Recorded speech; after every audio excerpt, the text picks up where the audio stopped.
Pourquoi je veux faire du théâtre? Pourquoi je veux faire du théâtre? Je sais pas, ça me plaît. Voilà. Et puis j'aime bien, j'adore le cinéma,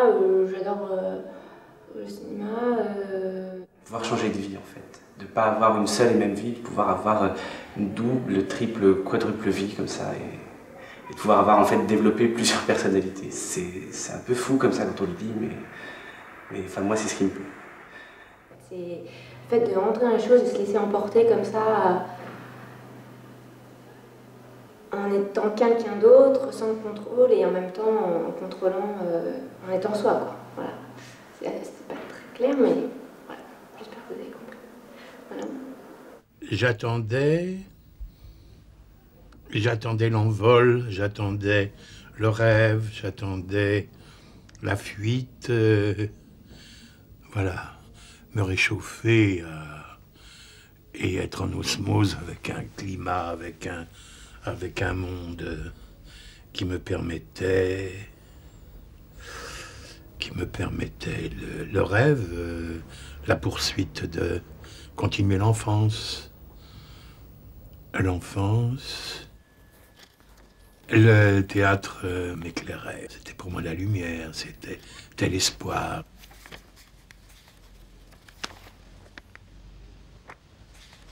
Cher directeur, parfois on me demande depuis quel âge je fais du théâtre et à ce moment je réponds depuis toujours.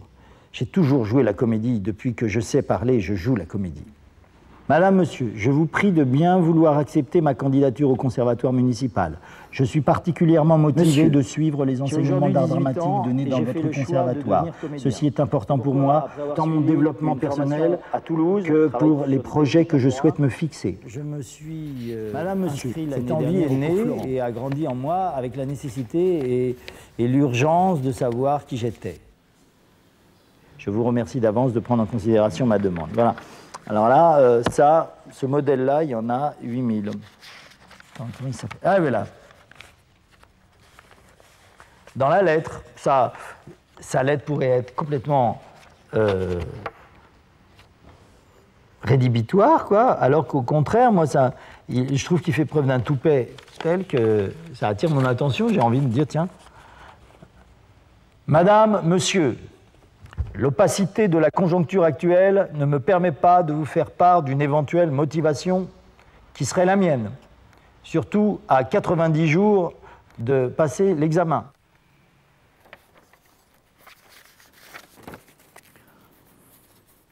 On est comme dans un état second où on vit les choses au centuple. Et c'est ça que je trouve formidable. Parce que ouais, c'est jamais la même chose et c'est vraiment intense. J'ai pas envie d'une vie où je me lève le matin, je vais travailler, rester assis sur un bureau ou quoi, et qu'avec le théâtre. Quoi. Sur scène, j'adore ce que j'éprouve. En fait, j'ai été pompier volontaire pendant 3 ans et j'éprouve exactement la même chose que quand je partais sur des interventions. C'est-à-dire qu'il y a un mélange d'excitation et de trouille de ne pas savoir ce qu'on va trouver. Schiller a créé un texte très célèbre qui s'appelle « Lettres sur l'éducation esthétique de l'homme », et un texte tout à fait passionnant. Et à un certain moment donné de ce texte, il construit à peu près le modèle que voici. Il y a 2 instincts fondamentaux chez l'homme, l'un qu'il appelle l'instinct sensible et l'autre qu'il appelle l'instinct formel. Et il montre que ces 2 instincts sont extrêmement hétérogènes l'un à l'autre et qu'ils ne peuvent pas saisir les mêmes éléments du réel. Et il considère que l'émergence de l'humanité de l'homme, de ce qui fait que l'homme est homme, c'est la capacité d'établir un lien entre ces 2 choses. La capacité d'établir un lien entre la forme et la matière, entre l'intelligence et la sensibilité. Ça, c'est l'humanité pour Schiller.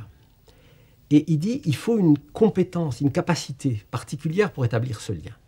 Cette puissance-là, il l'appelle instinct de jeu, c'est-à-dire Spieltrieb. Et donc, il en tire la conséquence fascinante, dans une formule très célèbre, que l'homme est homme en tant qu'il joue. Si changer de peau veut dire je ne m'aime pas, moi, qui habite à tel endroit, dont le numéro de téléphone est celui-ci, et puis qui a ces parents-là et pas d'autres, et j'aime pas cette vie quotidienne, mais je veux me prendre pour le prince de Hombourg ou pour le Cid, c'est débile, évidemment. Si changer de peau veut dire je veux avancer, je veux vivre, je veux aller plus loin que moi en moi, alors formidable, bien sûr, hein, tout dépend de ce qu'on appelle changer de peau. Maintenant, s'en aller pour mieux revenir, pour devenir le revenant, presque le spectre, de la réalité, alors c'est génial. Vous voyez, si c'est juste une fuite, ça n'a aucun intérêt. Et je pense que le théâtre, c'est un moment de distance ou d'éloignement pour mieux revenir.